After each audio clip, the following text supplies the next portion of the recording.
अस्सलाम वालेकुम। उम्मीद है आप ठीक होंगे, खैरियत से होंगे। तैयब लोच आपकी खिदमत में फिर से हाजिर है। आज सबसे बड़ा और अहम केस का फैसला जो है वो आ गया है। सबसे बड़ी डेवलपमेंट तो ये है कि सुप्रीम कोर्ट ऑफ पाकिस्तान के 5 रुकनी बेंच ने जो है वो मिलिट्री कोर्ट्स को जो है उसको उड़ा के रख दिया। मिलिट्री कोर्ट्स से मुतल्लिक जो एक्ट है, जो कानून बनाया गया था, वो उड़ा के रख दिया गया है। दरअसल ये मिलिट्री कोर्ट्स का मामला कुछ है ही यूँ कि सानिया 9 मई और 10 मई, सानिया 9 मई हुआ आपके सामने है। तहरीक इंसाफ के वर्कर्स की जानिब से जो है वो पाकिस्तान की फ़ौजी तनसीबात पर जो है वो हमले किए गए। मुख्तलिफ शहरों के अंदर जो है वो बलवा किया गया और उनका मेन टारगेट जो है वो पाक फ़ौज की तनसीबात थी, जो जिसमें जीएचक्यू भी शामिल है। जिना हाउस जो है कोर कमांडर लोर, वो भी उनका हाउस भी शामिल है। इस तरीके से फैसलाबाद, सरगोदा, मियाँ वाली और मुख्तलिफ जगह पे, और कला, बाला हसार, खैबर पख्तूनख्वा, यूँ मुख्तलिफ मुतअद्दिद मकामात हैं, मुतअद्दिद जगह हैं जहाँ पे जो है वो हला बोला गया, जलाई गई, और वो पाक फ़ौज का जो एक तकद्दुस है, उस एक इदारे का जो तकद्दुस है, उसको मलिया मेट किया गया। और बेसिकली ये एक अटैम्प्ट थी, बज़ाते ख़ुद ये फ़ौज के अंदर एक बगावत की अटैम्प्ट थी, जो तहरीक इंसाफ की जानिब से की गई। और ये तो मैं नहीं कह रहा, बल्कि ख़ुद तहरीक इंसाफ के वो रहनुमा जो इस पूरे प्रोसेस में शामिल थे, लेकिन अब वो जिन्होंने कफ़ारा अदा कर लिया या तौबा तैब हो गए, उनके अपने बयानात की रूह से, उनके अपने बयानात की रोशनी में उनका ये बरमला ये कहना है कि ये मिलिट्री के ख़िलाफ़ एक बगावत की गई। अब अगर ये कामयाब हो जाती तो हालात क्या होते वो आप बेहतर समझ सकते हैं। लेकिन वैसे भी फ़ौजी इस्तिलाह के अंदर जो बगावत होती है वो गद्दारी के नाम से मंसूब होती है, उसको गद्दारी डिक्लेयर किया जाता है। तो यूँ जो इन्होंने अटैम्प्ट्स की, जो इन्होंने कोशिशें की, वो वाज़े तौर के ऊपर रियासत पाकिस्तान और उसके इदारों के ख़िलाफ़ गद्दारी से मंसूब हुई। और फिर होता क्या है कि उस वक्त की हुकूमत, जो पाकिस्तान डेमोक्रेटिक मूवमेंट की हुकूमत थी, उसने सानिया 9 मई में जो मुलव्वस मुल्ज़मान थे, जो सिविलियन थे, उनको उनके ट्रायल के लिए जो है वो मिलिट्री एक्ट लेके आए कि उनका ट्रायल जो है वो मिलिट्री कर सकती है, क्योंकि बरह रास्त ये उन्हीं के कसूरवार है, उन्हीं के मुजरिम है, ये आपके और मेरे तो है नहीं। क्योंकि जिन्होंने फ़ौजी तनसीबात पे हमले किए हैं वो फ़ौज के ही जो है वो मुलजिम है, फ़ौज के ही मुजरिम है। तो यही था कि फ़ौज इनके ट्रायल करे। तो यूँ तकरीबन 102 से ज़ायद या 102 के लगभग अफराद जो हैं वो फ़ौज के ज़ेर हिरासत में भी हैं, और उनके ट्रायल भी जो अटार्नी जनरल फॉर पाकिस्तान की जानिब से बताया गया वो चल रहा है। लेकिन फिर इस मामले को चैलेंज कर दिया गया सुप्रीम कोर्ट ऑफ पाकिस्तान में। मुख्तलिफ दरख्वास्त गुजार आ गए, जिसमें साबिक चीफ जस्टिस जवाद ख्वाजा भी हैं और तहरीक इंसाफ भी है, और यूँ इंडिविजुअल भी काफ़ी सारी दरख्वास्तें जो हैं वो इसमें लगाई गई या शामिल हैं।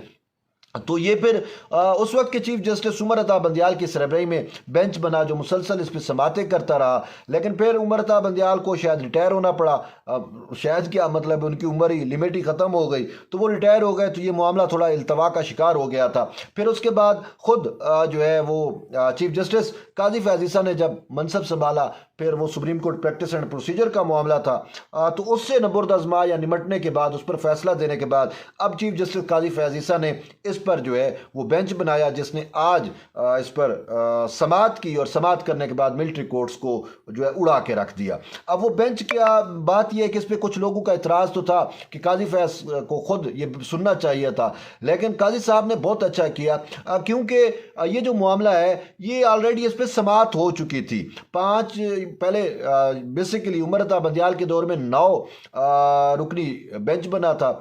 इब्तदा में सीनियर तरीन जजेस जो हैं जस्टिस काजी फैज़ ईसा, फिर जस्टिस सरदार तारिक मसूद, ये जजेस जो हैं ये एक तरफ हो गए थे, क्योंकि उन्होंने कहा कि supreme court practice and procedure के आने के बाद ये जो बेंच की तश्कील है हम इसको नहीं मानते, ये गैर कानूनी है। फिर उसके बाद बेंच रह गया था 7 रुकनी, ठीक है, 7 रुकनी बेंच रह गया। तो उसमें जस्टिस मंसूर अली शाह पे एतराज़ हो गया कि एक दरख्वास्त गुजार जस्टिस जवाद ख्वाजा उसके करीबी रिश्तेदार है, तो वो भी अलग हो गए। फिर बेंच रह गया 6 रुकनी, चीफ जस्टिस उमर अता बंदियाल की सरबराही में। उमर अता बंदियाल भी रिटायर हो गया। तो फिर उसके बाद काजी साहब ने वही यानी कि जहाँ से ये तसलसल टूटा था वहीं से इस तसलसल को दोबारा जोड़ा, ठीक है। तो मैंने उमर अता बंदियाल 5 रुकनी बेंच बैठा, और ये वही जजेज हैं जो पहले शुरू दिन से इस केस को सुन रहे थे। तो चूंकि दरख्वास्त गुजारों के दलाइल हो चुके थे, अटार्नी जनरल का मौक़िफ़ रहता था, आज अटार्नी जनरल ने अपना मौक़िफ़ पेश किया, और मौक़िफ़ पेश करने के बाद जवाब भी हो गए, सारा कुछ हुआ। तो फिर इस बेंच ने जो है वो इस केस को फैसला कुछ देर के लिए महफूज किया, और जस्टिस एजाजुल हसन की सरबराही में था। जस्टिस एजाजुल हसन जाते हुए कह के गए कि अगर हम आज ही किसी नतीजे पे पहुंचते हैं तो आज ही फैसला दे दिया जाएगा, वरना आपको जब फैसला देना होगा तो आपको तारीख बता दी जाएगी। अब फिर कुछ देर बाद अदालती अमले ने बताया कि 3 बजे फैसला दिया जाएगा, और यूं 3, 3:30 और फिर कुछ वक्त गुजरा, लेकिन उसके बाद फैसला जजेस आए और उन्होंने फैसला पढ़ के सुनाया।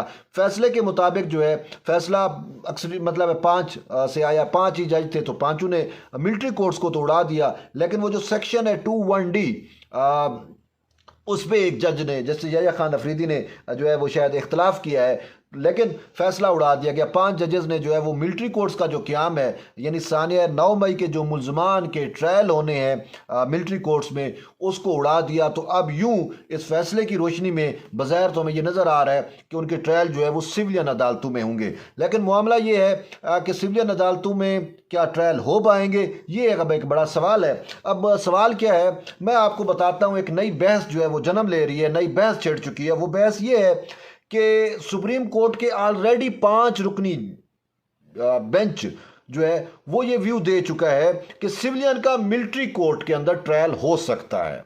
1967 में शायद मिलिट्री एक्ट लाया गया था, उन्होंने उसकी तौसीक की। 1975 में 5 रुकनी बेंच था FB अली केस के अंदर, ब्रिगेडियर FB अली के नाम से एक बड़ा केस मशहूर है 1975 का। उसमें सुप्रीम कोर्ट के 5 जजेस थे। उन 5 जजेस ने ये राय दी थी, ये फैसला दिया था कि मिलिट्री एक्ट्स या मिलिट्री कोर्ट्स को वैलिड करार दे दिया, उसकी तौसीक की, और ये राय दी कि सिविलियन का जो है वो मिलिट्री ट्रायल हो सकता है। लेकिन यहाँ पे एक ये मामला ज़रूर उठाया जाता है, जी वो जो है वो ब्रिगेडियर थे FB अली, तो वो ब्रिगेडियर, भाई बात ये है कि वो रिटायर हो चुके थे। रिटायरमेंट के बाद जब वो रिटायर हो गए, रिटायरमेंट के बाद वो सिविलियन थे, तो जब उनका ट्रायल होने लगा था तो वो सुप्रीम कोर्ट में आ गए थे। वो ये कह रहे थे कि जी मैं सिविलियन हूँ, तो सिविलियन का ये ट्रायल कैसे कर सकते हैं। तो उसमें जो उन 5 जजेस थे 1975 में जिन्होंने फैसला दिया, तो उन्होंने ये राय दी, उन्होंने ये फैसला दिया कि सिविलियन का मिलिट्री ट्रायल जो है या फौजी ट्रायल हो सकता है। ये 1975 की बात है।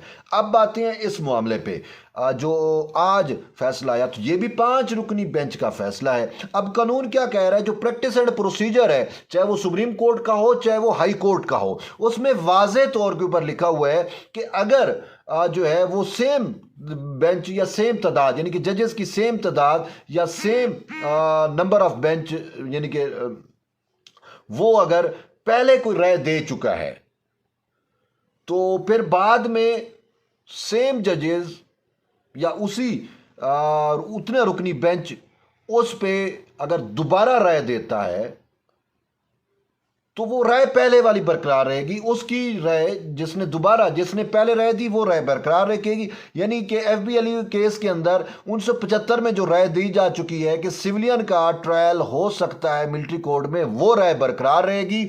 जो अब एजाजुल हसन साहब के बेंच ने राय दी है या जो फैसला की है, ये फैसला ऑटोमेटिकली सुप्रीम कोर्ट के अपने प्रैक्टिस एंड प्रोसीजर के तहत गैर मुअस्सर हो गया। अब यहाँ पे नुक्ता ये ज़रूर उठता है कि जब पहले 5 रुकनी बेंच फैसला दे चुके हैं, तो ये लार्जर बेंच 5 से ज़्यादा होता तो इनकी ये वैलिड होती है इनकी राय। अब इनका फैसला, इनकी राय वैलिड नहीं है, तो इसी वजह से जस्टिस एजाजुल हसन जिन्होंने ये फैसला दिया है, वो अगर बेहतर ये होता कि वो ये मामला चीफ जस्टिस को भेजते कि जी पहले 5 जजेस राय दे चुके हैं, अब हम दोबारा राय दे रहे हैं और एक ही नुक्ता है, एक ही मामला है, तो उसके ऊपर हमारी राय तो गैर मुअस्सर हो जाएगी। तो इसी वजह से हम जो है वो लार्जर बेंच बना दें या इस बेंच में थोड़ा इजाफा कर दे, बड़ा बेंच हो जाएगा ताकि हमारी राय वैलिड हो जाए। लेकिन ये उन्होंने खुद चीफ जस्टिस को मामला भेजने की बजाय उन्होंने फैसला दे दिया। तो अब उस फैसले की रूह से अगर हम देखें तो फैसला कौन सा सस्टेन करेगा जो 1975 में दिया गया है।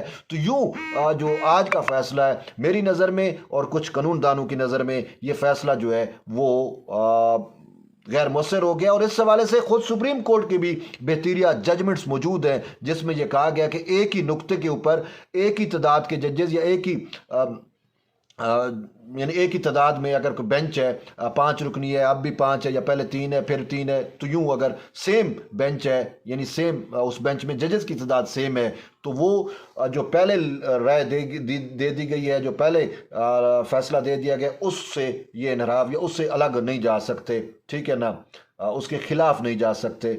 तो यूं ये तो अब खिलाफ चले गए हैं। इनकी राय में मिलिट्री कोर्ट्स को इन्होंने जो है वो अनवैलिड करार दे दिया, वो पहले वैलिड हो चुकी हैं 1975 के उसके तहत फैसले के तहत। तो अब उनकी राय फिलहाल बरकरार रहेगी जब तक नया बेंच ज़्यादा तादाद में जजेस नहीं होंगे, तब तक वो FBLE वाला और वो जो मामला है उसमें ये चीज़ दी थी कि सिविलियन का मिलिट्री ट्रायल हो सकता है, राय वही बरकरार रहेगी। तो बहरहाल ये मेरी एक राय थी, मेरा एक अंडरस्टैंडिंग थी, मैंने आप तक शेयर करूं। तो जुड़े रहिए तैयब बलोच के साथ, मिलते हैं एक नई वीडियो में, तब तक इजाज़त दें, अल्लाह हाफ़िज़।